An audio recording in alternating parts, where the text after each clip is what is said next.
अस्सलाम वालेकुम students, how are you? Hope so you are fine. उम्मीद करता हूं खैरियत से होंगे। अच्छा जी, आज हम स्टार्ट करने जा रहे हैं एक्सरसाइज 4.1। हमने पहले जो लेक्चर्स हैं उनमें हमने पॉलिनोमियल के बारे में सीखा कि पॉलिनोमियल क्या होती है, फिर उसके बाद रैशनल एक्सप्रेशन के बारे में सीखा रैशनल एक्सप्रेशन क्या होते हैं, और फिर हमने जो है वो रैशनल एक्सप्रेशन की जो प्रॉपर्टीज हैं उनको हमने डिस्कस किया। तो आज हम जो है वो एक्सरसाइज स्टार्ट करने जा रहे हैं। हमने जो टेक्निक्स हैं, बेसिक टेक्निक्स हैं वो सीख ली हैं, तो इंशाल्लाह अब क्वेश्चन सॉल्व करने के लिए जाते हैं। तो हमारे पास एक्सरसाइज 4.1 में जो क्वेश्चन नंबर 1 है उसमें पूछा गया है कि बताएं कि रैशनल एक्सप्रेशन पॉलिनोमियल है या नहीं है। तो वो हमने प्रैक्टिस जो थी वो लेक्चर 1 में हमने कर ली थी। अगरचे मैंने बताया था, स्पेसिफाई नहीं किया था, ये मैं एक्सरसाइज 4.1 से कर रहा हूं, लेकिन हमने उसमें एग्जांपल्स जो ली थी उसमें हमने इसको बता दिया था कि कौन कौन से पॉलिनोमियल है और कौन से नहीं है। इस तरह से क्वेश्चन नंबर 2 है हमारे पास, बताइए कि रैशनल एक्सप्रेशन है कि नहीं है, इनमें से कौन से रैशनल एक्सप्रेशन है और कौन से नहीं है। तो वो भी मैंने लेक्चर 2 में डिस्कस कर लिया हुआ था कि कौन से रैशनल एक्सप्रेशन होंगे और कौन से नहीं होंगे। क्लियर? तो उसके बाद स्टूडेंट्स हमारे पास क्वेश्चन नंबर 3 आ जाता है, जिसमें कहा जाता है reduce the following rational expression to the lowest form. यानी कि जो हमारे पास दिया गया रैशनल एक्सप्रेशन है इसको रिड्यूस करना है, लोएस्ट फॉर्म में लेके जाना है, मतलब कि सिंपलीफाई करना है। तो ये क्वेश्चन में जो है वो नेक्स्ट यहां पे देखिएगा, यहां पे हम इसको सॉल्व करते हैं। तो रिड्यूस करने के स्टूडेंट्स हमारे पास 3 स्टेप्स हैं, इसको हमने याद रखना है, जो कि इंशाल्लाह हमें काम देंगे नेक्स्ट भी क्वेश्चन सॉल्व करने में। नंबर 1 हमारे पास है फैक्टर्स बनाना, न्यूमरेटर हो और डिनोमिनेटर दोनों के हम क्या बनाएंगे, फैक्टर्स बनाएंगे।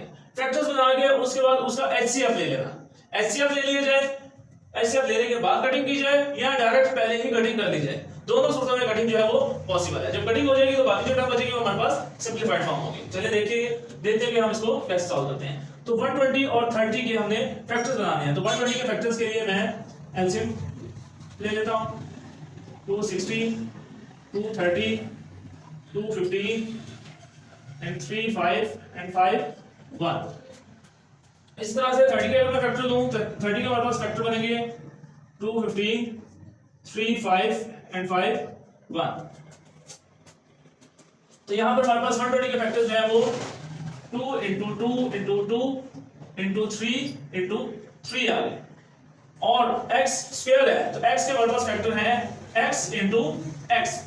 स्टूडेंट यहां पे मैं मल्टीप्लाई की जगह पे डॉट भी यूज कर सकता हूं प्रोडक्ट के तौर पर। तो नेक्स्ट हमारे पास y 3 है तो 3 टाइम्स y आ गया। इस तरह से z 5 है तो हमारे पास 5 टाइम्स g, 1 2 3 4 एंड 5 टाइम्स हमारे पास z आ गया। ये हमने बना लिए फैक्टर डिनोमिनेटर के। डिनोमिनेटर के 30 के फैक्टर हमारे पास है 2 into 3 into 5। इसी तरह से हमारे पास x की पावर 3 है तो x into x into x, x के फैक्टर बन गए, y 1 है तो y ऐसे भी रहेगा, z 2 है तो z की पावर 2 है तो z आ जाएगी 2। ये हमारे पास फैक्टर्स बन गए। अब हम इसको डायरेक्ट कटिंग कर सकते हैं रिड्यूस करने के लिए। ये 2 2 से कैंसिल हो गया, ये 3 3 से कैंसिल हो गया, और 5 हम सॉरी हमने यहां पर 2 टाइम्स 3 लिख लिया तो यहां पे 5 फैक्टर बन रहा है। तो ये 5 जो है हमारे पास इस 5 से कैंसिल हो जाता है। इस तरह से ये x x से कैंसिल हो गया, एक x से, दूसरा x दूसरे x से कैंसिल हो गया। इस तरह से एक y से कैंसिल हो गया, और फिर z से कैंसिल, एक दूसरा z दूसरे z से कैंसिल। अब हम बाकी वैल्यूज देखते हैं कि हमारे पास क्या बचा, वो नीचे लिख देते हैं। 2 into 2 और x हमारे पास ऊपर कोई नहीं बचा, डिनोमिनेटर में y into y आ गया, और फिर 3 टाइम्स z। ये चीजें हमारे पास बच गई थी, और डिनोमिनेटर हमारे पास सिर्फ x बच गया। तो अब हम इसको सिंपलीफाइड फॉर्म में लिख देते हैं। कंबाइंड फॉर्म में 2 2 4 y square and z cube over x। तो स्टूडेंट्स ये हमारे पास आ जाती है सिंपलीफाइड फॉर्म। इस तरह से नेक्स्ट क्वेश्चन देखते हैं, क्वेश्चन नंबर 2 पे चलते हैं। क्वेश्चन नंबर 2 में हमने क्या करना है, सबसे पहले फैक्टर्स बनाने हैं। तो 8 के फैक्टर्स हमें वैसे भी पता है, लेकिन हम इसको अगर फैक्टराइज करना चाहें तो 2 4s are and 2 2s are and 2 1s are, ये फैक्टर इस तरह से बना सकते हैं। तो 8 के फैक्टर हमारे पास आ गए 2 into 2 into 2, और a एज इट इज आ गया, और x plus 1 ये ऑलरेडी फैक्टर फॉर्म में है, ये मजीद फैक्टर इसके नहीं बन सकते। इसी तरह से 2 ओवर यहाँ पर x स्क्वायर माइनस 1 है तो यहाँ पर मैं लिख सकता हूँ x स्क्वायर माइनस 1 स्क्वायर।